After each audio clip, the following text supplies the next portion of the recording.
The Utah Jazz were on the ropes after coughing up a 19-point lead in Game 2 against the Houston Rockets. With James Harden in MVP mode, the Rockets went up by 5 points in the third quarter and appeared to be on the verge of running away to a 2-0 series lead. Instead, the Jazz responded and earned a hard-fought 116-108 road victory to steal away home court advantage. Playing once again without Ricky Rubio, Utah stormed out of the gates behind Donovan Mitchell's playmaking and Joe Ingles shooting. The Jazz's lead surged to 19 points midway through the second quarter before Harden took over and turned the tide. But Utah stemmed that tide and took a 1-point lead into the fourth quarter, where it took a team effort to stymie Houston and score enough to secure the win. 4 different Jazz players scored at least 5 points in the fourth quarter, while only 3 players scored period for the Rockets. Houston shot just 6 of 25 from the field and 3 of 12 from 3 in the final frame. A 16-2 Jazz run after the Rockets took a 2-point lead with just over 8 minutes left proved to be the difference. Dante Exum put the exclamation point on the game with a running slam. An ugly Chris Paul turnover was the final nail in the coffin, and we have ourselves a series as it shifts to Utah for Friday's Game 3. The Jazz destroyed the Rockets from the three-point line. The Rockets are historically prolific when it comes to shooting three-pointers, but in this game it was the Jazz that did significant damage from a long distance. Utah made 15 of its 32 three-point attempts, with Ingles going 7 of 9 from deep. The Aussie hit 3 triples in the first quarter as the Jazz jumped out ahead, and then he hit 2 long-range bombs in the fourth quarter to help seal the deal.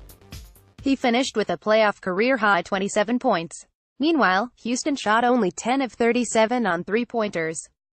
Harden scored a game-high 32 points, but he made only 2 of his 10 three-point attempts and had a few really ugly tries.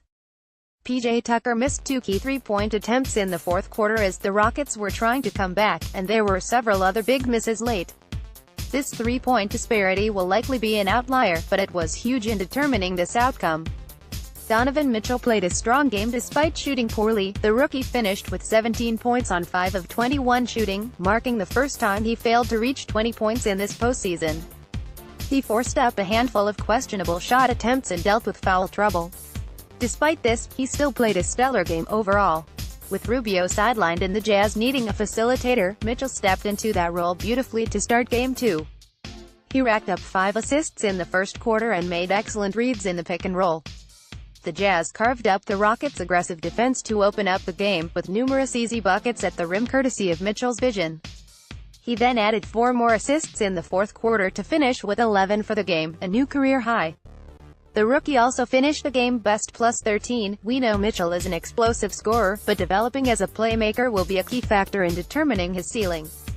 The reads he was making in Game 2 were advanced and a good sign for his future in that area. Oh, and did I mention he's an explosive scorer? The Jazz got a big lift from their bench. Exum's hammer dunk wasn't his only significant contribution. He also hit his first three-pointers of the playoffs and played hounding defense against the Rockets' all-star backcourt.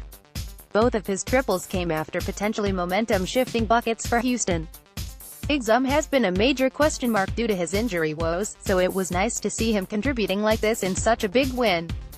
Alec Burks and Jay Crowder also stepped up off Utah's bench. Burks racked up 17 points in 22 minutes, giving him his highest point total since scoring 17 in a game in late January. He handed out 6 assists to boot.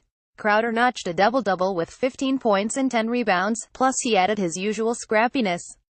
On the backs of these 3 players, the Jazz enjoyed a 41-22 advantage in bench points. Eric Gordon had 15 points off the Rockets bench, but he shot just 5 of 16 and none of their other reserves did much.